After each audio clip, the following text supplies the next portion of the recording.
পথ যেতে হবে।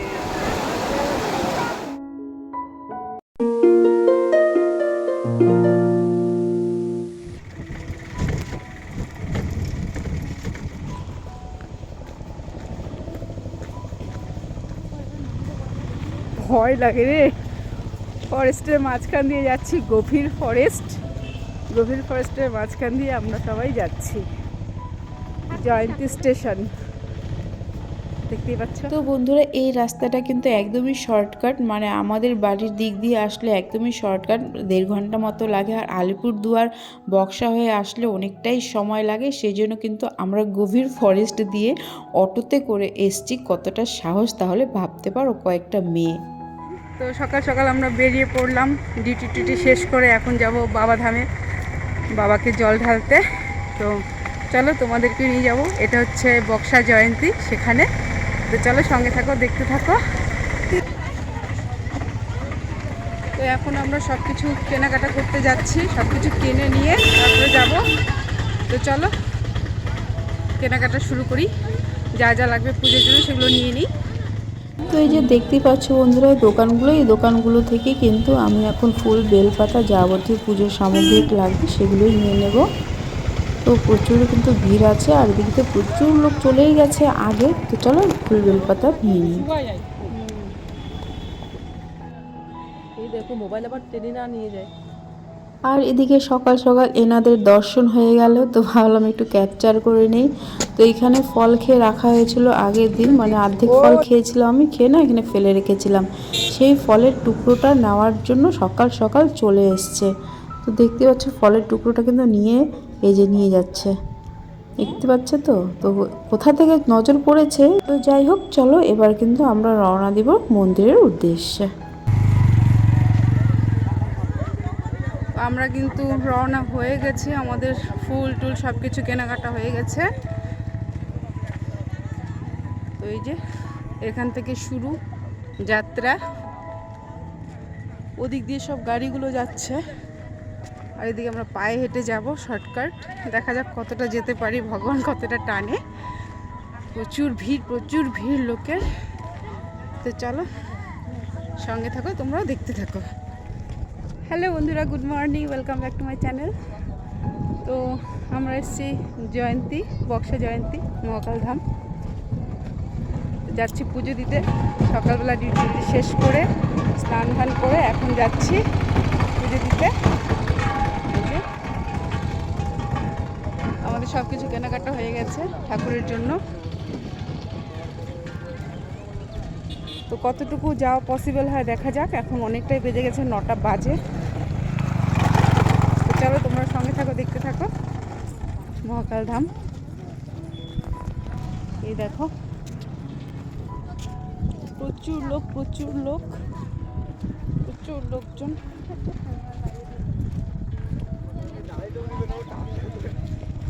যাচ্ছি আমরাও, দেখি দর্শন করতে পারি কিনা, আবার ফিরে ডিউটি ধরতে হবে।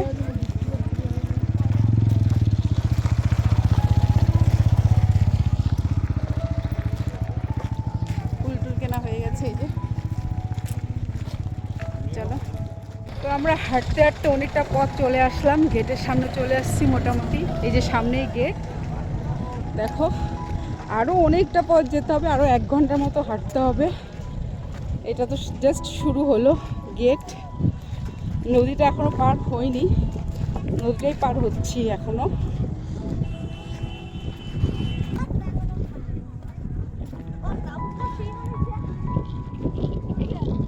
সুন্দর হাওয়াটার জন্য পরিশ্রমটা মনে হচ্ছে না। তো দেখতেই পাচ্ছ এখানে প্রচুর কিন্তু গাড়ি দাঁড়িয়ে আছে। আর এই যে একটা নদী, প্রথম নদী যেটাতে জল আছে, তারপর এরপরও আরও কয়েকটি নদী কিন্তু পার হতে হবে, ছোট ছোট নদী, তবে কিন্তু জল ম্যাক্সিমাম ঠান্ডা। পাহাড়ের জল, বুঝতেই তো পারছো, ম্যাক্সিমাম ঠান্ডা কিন্তু। তো একটা নদী পার হয়ে দেখতে পাচ্ছ সবাই কিন্তু পার হচ্ছে। কেউ জল যারা না পারাবে তারা কিন্তু ওই যে ওদিক দিয়ে রাখাই আছে বড় বড় মানে গাছের যে কি বলবো ডুম, সেই ডুম পার করে আসছে। তো আমরা কিন্তু নদী পার হয়ে গেছি।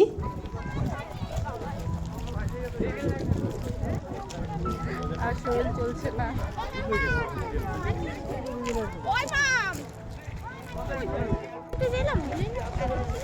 এখন অনেকটা পথ যেতে হবে। এখানে কিন্তু প্রচুর দোকানপাটও বসছে, তোমরা দেখতেই পাচ্ছ। আর ভান্ডারা বন্ধুরা, তোমাদের কি বলবো, ভান্ডারা দেখে দেখে আমি অবাক হয়ে গেলাম। এত উঁচা উঁচাতে নিয়ে ভান্ডারাতে সবাই কিন্তু আছে, সব ভক্তদের জন্য।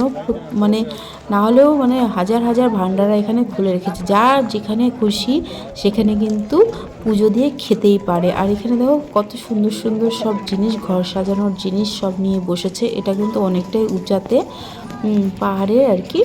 তো দেখতেই পাচ্ছ সব জায়গা থেকে ভান্ডারা, কোথায় দিনহাটা, কোচবিহার, অনেক জায়গার থেকে, আমাদের এখান থেকেও কিন্তু আলিপুরদুয়ার থেকেও অনেক ভান্ডারা দিয়েছে। মানে বিভিন্ন জায়গার থেকে কিন্তু ভান্ডারা দিয়েছে, যেন কোনো পুণ্যার্থীর কোনো রকম অসুবিধে না হয়। আর আইটেমগুলো খুব বেশ ভালো ভালো আইটেম দিয়েছে। আর ভান্ডারার ভিতরেও কিন্তু মন্দির করেছে, যেন যদি কেউ উপরে যেতে না পারে তাহলে ওখানে যেন পুজোটা দিয়ে ওখানে উপোসটাকে ভাঙতে পারে। তো দেখো আমরা কিন্তু মোটামুটি অনেকটাই পথ চলে এসেছি। আর লাইনটা কিন্তু দেখো অনেক পিছন থেকে শুরু হয়ে গেছে। তো যদিও আমরা লাইনে দাঁড়াইনি, কারণ লাইনে দাঁড়ালে আমরা আজকে তো কোনো মতো পূজা দিতেই পারবো না, আগামী দুদিনও পুজো দিতে পারবো না, সেই জন্য আমরা কিন্তু লাইনে দাঁড়াইনি। পূজার রাস্তা আমি তোকে বলছি, এটা যাবি তো নিচে যাবি, একদম নিচে থেকে একবার উঠবি, তারপর নিচে ওখানে একটা বট গাছ আছে, ঝোপ আছে, তুই লাইনটা দেখ, তাই না? বন্ধুরা আমি তোমাদের জুম করে দেখানোর চেষ্টা করছি। পাহাড়ে দেখো হালকা একটা পতাকার মতো দেখা যাচ্ছে, তো আমাদের সেখানে যেতে হতো। তো কোনো মতেই পসিবল নয়, এত পাহাড়ে ওঠার মতো আমার ক্যাপাসিটিও নেই, কারণ আমার প্রচণ্ড শ্বাসকষ্ট হচ্ছিল। এখনো পৌঁছতে পারিনি, অনেকটা বেজে গেছে, বাজে 11টার উপরে, তবু এখন পৌঁছতে পারিনি। আর লাইন তো ম্যাক্সিমাম লাইন, মানে ধারণার বাইরে। ছোট মহাকালের লাইন হলো 3 কিলোমিটার থেকে শুরু হয়ে গেছে, আর বড় মহাকালের লাইন তো বলার বাহুল্য। এই যে প্রচুর ভিড়, প্রচুর ভিড়, বিশেষ করে ছোট মহাকালের লাইনটা প্রচুর দূর থেকে। বল, ছোট মহাকালের লাইনটাই বহু দূর থেকে, এটা বড় মহাকালের লাইন। আর আমরা ওই ঝর্ণার জলটা নিব, ঝর্ণার জলটা নিয়ে আমরা, কারণ যাওয়া পসিবল হবে না, সম্ভব না যাওয়া, কারণ আবার ডিউটি আছে এটা থেকে, সেই জন্য এখান থেকে আমরা এখন রিটার্ন করব। ঝর্ণার জল পড়ছে, ওখান থেকে জলটা নিয়ে সামনেই মন্দির আছে একটা, ওখানে পুজো দিয়ে দেবো। কিন্তু খুবই সুন্দর জায়গা, হয়তো সামনের বার থেকে এটা বন্ধ হয়ে যাবে, শোনা কথা, যাচাই করিনি, শুনলাম যে বন্ধ হয়ে যাবে সামনের বার থেকে, দেখা যাক।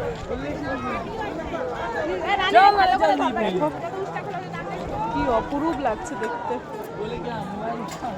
ব্যাক ক্যামেরা করে দেখ।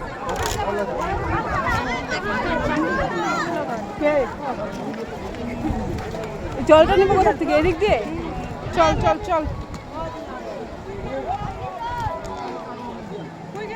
ওই যে বিদ্যায় ঝর্ণার জল নিতে যাচ্ছি। অপরূপ দৃশ্য, নিজে চোখে না দেখলে বোঝা যাবে না।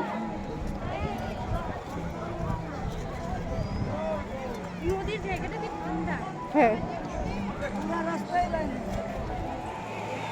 পুজোটা এখানেই দিব, হ্যাঁ এখানেই পুজোটা দিয়ে দিব। জল, যে জলটা আনতে লাগে যে,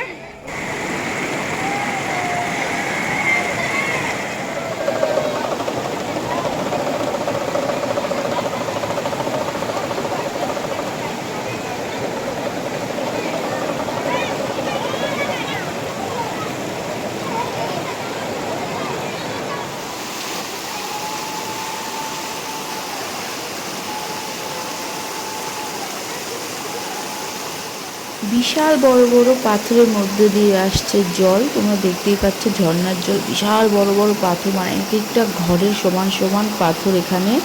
এগুলো তো নদীর মধ্যে সব ছোট ছোট পাথর, কিন্তু আমি যেখান থেকে ঝর্ণার জলটা নিচ্ছি সেটা কিন্তু এক একটা ঘরের সমান সমান পাথর।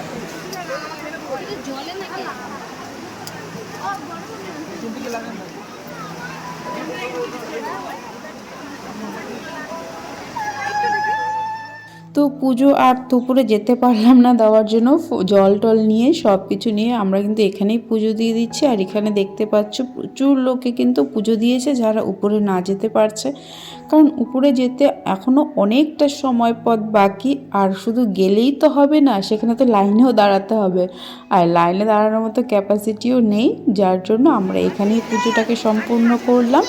বাবা তো সব জায়গাতেই আছেন, হ্যাঁ দেখা দর্শন সেটা আলাদা বিষয়, দেখা মানে দর্শন করতে পারলাম না, তবে এখানে কিন্তু পুজোটাকে দিয়ে দিচ্ছি। আর এখানে খুব ভালো করে খুব সুন্দর করে পুজোটা দেওয়া হয়েছে একদম বাড়ির মতো করে। তো যাই হোক, তো ওইদিকে দেখো আমাদের কিন্তু পুজো কমপ্লিট হয়ে গেছে। এবার ঠাকুরকে প্রণাম জানিয়ে তারপরে কিন্তু আমরা এখান থেকে বেরিয়ে যাব, আর বেশি লেট করব না, কারণ এখনও তো অনেকটা পথ বাকি, সেই জন্য। তো এই দেখো হয়ে গেছে পুজো। তো এখানে আমরা কিছু ফটো ক্লিক করে নেব, ফটো ক্লিক করার পরে আমরা কিন্তু বেরিয়ে যাব। আর এখনও দেখো প্রচুর লোক, মোটামুটি এটা এখনও মানে 10 দিন মানে পর্যন্ত মোটামুটি থাকবে কিন্তু লোক যাতায়াত। তো আমরাও বেরিয়ে পড়লাম আমাদের গন্তব্যস্থলের জন্য, যেহেতু আমাদের পুজো টুজো শেষ হয়ে গেছে আর এখানে বেশি সময় নষ্ট করে লাভ নেই। ব্যাক করছি, চলে যাচ্ছি, পূজা হয়ে গেছে, চলে যাচ্ছি, হাঁপিয়ে গেছে একদম। তো বন্ধুরা এই যে মহাকাল ধামটা যেটা আছে না, এটা কিন্তু একদম ভুটান আর হচ্ছে ইন্ডিয়া বর্ডারের মধ্যে। তো এখানে কিন্তু প্রচুর ভুটান পুলিশ আছে। আর তোমরা যে দোকানগুলো দেখতে পাচ্ছ, এটা কিন্তু ভুটান থেকে দেওয়া দোকানগুলো। এখানে তোমরা অল টাইম দোকান পাবে, তবে অল্প অল্প মানে ছোট ছোট দোকান পাবে। এখন যেরকম বড় বড় দোকান দিয়েছে তখন এরকম থাকে না, তখন এরকম ছোট ছোট দোকান থাকে। আর এখানে কিন্তু এভরিথিং পাবে, এখানে ওয়াইন থেকে ধরে এভরিথিং দেখতেই পাচ্ছ সাজানো আছে। আমার ডান সাইডের দিকে দোকানগুলোর দিকে ফলো করলে বুঝতেই পারবে যে সাজিয়ে সাজিয়ে রেখেছে। এই যে দেখো কত বড় বড় বোতল এভাবে সাজিয়ে রেখেছে। যাই হোক, তো এগুলো কিন্তু সব ভুটানের দোকান। আর উপরে দেখছো গাড়িগুলো, ওখানে কিন্তু সব ভুটান পুলিশের গাড়ি। তো যাই হোক, ভুটান, এই যে ভুটান পুলিশের গাড়ি এগুলো। আর এখানে ভুটান পুলিশ আর ইন্ডিয়া পুলিশ মিলেই কিন্তু মানে সার্ভিস দিচ্ছে। তো যাই হোক, আমরা কিন্তু গল্প করতে করতে অনেকটা পথ এবার চলে এসেছি। এই দেখো আমার ডান সাইডে বা সাইডে সব সাইডেই দোকানগুলো। বন্ধুরা এই যে প্রায় চলে আসছি, একটা মতো বাজে, অনেক সময় লাগলো আসতে, প্রচুর রোদ উঠে গেছে, একদম ক্লান্ত হয়ে গেছি আমি। আর আমার কলিগরা ওখানে আছে, ভান্ডারাতে ওরা খাওয়া দাওয়া করবে, ভান্ডারাতে খাওয়া দাওয়া করবে জন্য ওখানে ওকে মানে দাঁড়িয়ে গেছে। আমি চলে আসছি, আমি থাকতে পারছিলাম না, আমার প্রচণ্ড ক্লান্ত লাগছে শরীর, এই জন্য। তো বন্ধুরা আজকের ব্লগটা তোমাদের কেমন লেগেছে? আজকের ব্লগটা যদি তোমাদের ভালো লেগে থাকে তাহলে প্লিজ যারা নতুন বন্ধুরা দেখছো আমার চ্যানেলটিকে সাবস্ক্রাইব করে দিয়ে আমার পাশে থেকো, আর যারা পুরনো বন্ধুরা দেখছো তারা লাইক কমেন্ট শেয়ার করে দিয়ে পাশে থেকো। তো চলো আজকের জন্য টাটা, সবাই ভালো থাকবে, সুস্থ থাকবে, সাবধানে থাকবে। দেখা হবে খুব শীঘ্রই অন্য কোনো নতুন ব্লগ নিয়ে।